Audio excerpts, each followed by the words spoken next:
As someone who is still in the process of learning to speak Chinese fluently, I find that it's really easy to forget something I learned. However, when I hear it multiple times, either from the same source or different sources, it makes learning easier. I have experienced both the learning and teaching processes myself, and therefore a lot of what I talk about are based on my experiences. And I can guarantee that they are helpful. The classroom is not a theoretical environment. It's a place where everything we have learned in theory comes alive. There are a lot of books and professional grade accredited information out there, but if you're a new teacher, you know that it's not always helpful. And if you're an old teacher also, you know how much you have to improvise to make things work. Let's make this as practical as possible. Students are there to learn, the teacher is there to impart through teaching. No matter what the subject or the content is, the prerequisite for the teacher-student relationship is just basically teaching and learning. So, for instance, an English teacher is there to teach English. The student is there to learn English. Anything else is just a bonus. Let's take it from the top. I teach English as a second language. So, contextualizing this, let's talk about how to effectively teach in a way that guarantees a high rate of learning success. For instance, how to teach English very well to your students. It's pretty straightforward. Two things primarily: a teaching workflow and a teaching system. This is the system: teach, practice, test. And this is the workflow: show, teach, ask, review and repeat, and test.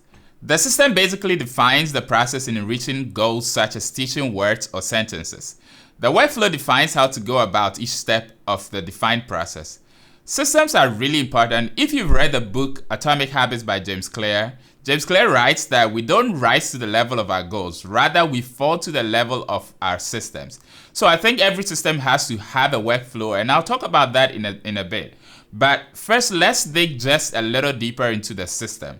It's simply 3 steps actually: teach, practice, and test.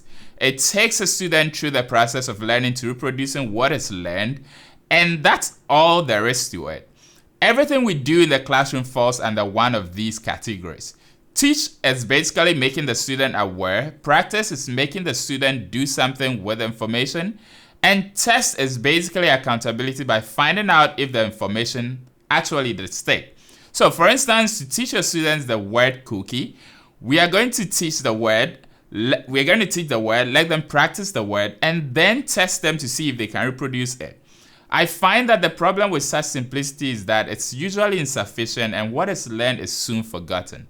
I had to come up with something that is highly effective to ensure that the goals were met. That's where the workflow comes in. So to make teaching and learning really effective, the workflow I created is called START, with 2 R's. START just stands for show, teach, ask, review and repeat, and test. The brain behind this workflow is repetition, because the mother of all learning, as we know, is repetition. So basically, effective learning happens through repetitive teaching. Hence, this workflow was designed so that each stage of the system, teach, practice, and test, happens several times. So for instance, if the goal is to teach students the word levitate, teaching is done more than once, practice happens more than once, and testing also in many ways happens more than once. And each step in the workflow gives the student a high chance of success for the corresponding step in the system. So compartmentalizing the workflow into its corresponding aspects of the system, show and teach are workflows that fall under the system component teach. Ask, review, and repeat are also workflows that fall under the system component practice. Test invariably falls under the system component test. So let's take them one by one, starting with show. The workflow show falls under the system component teach. In this stage of the workflow, teaching is done indirectly, mainly with the use of VARC, which is visual, audio, read-write, and kinesthetic methods. So what we want to do is engage the senses of the child in any ways possible to present what has to be learned. Could be a video, could be an indoor or outdoor activity, could be any means possible that gets the student hooked onto the particular thing to be taught. You can use songs, rhymes, and activities. You can use a weekly board in the classroom with content that is recycled each week. You can also use the inner walls of the classroom. You can use the outer walls of the classroom, such as the hallway. Anything you have to do to get their child's attention for what has to be taught actually before it's actively taught. That is the show section. Now on to teach. Teach obviously falls under the system component teach. In this stage of the workflow, teaching is done directly. This is what happens during a single lesson time.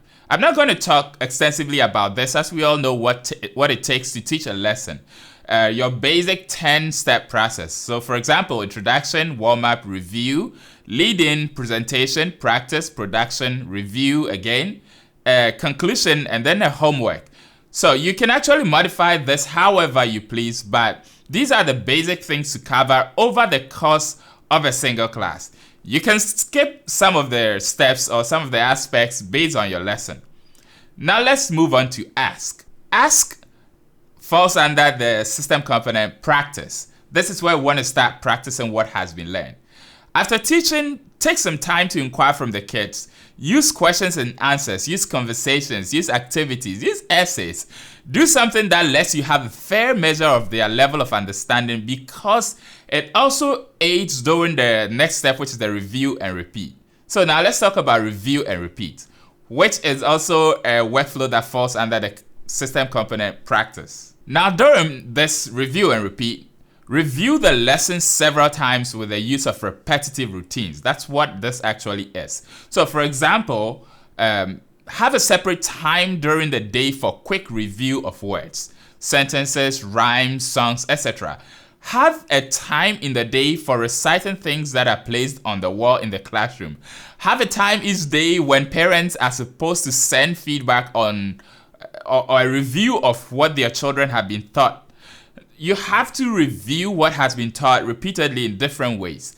Everyone has to join in during this review, during the review step. The class teacher, the ESL teacher, the parents, everyone has to join together in order to help the children review and repeat what has been learned. Finally, let's talk about tests. You really have to do an official unassisted test to let the kids reproduce what they have learned. This has to be straightforward in my opinion. Not a fun time, not a collaboration time, not a play time. This is straightforward and ask and answer session. Preferably this should be a really brief session.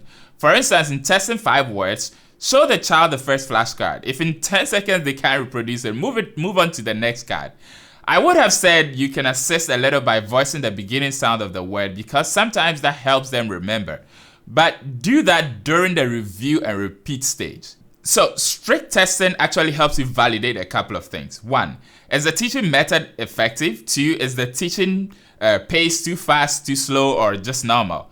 3, is the teaching content too high, too low, or just normal for the kids?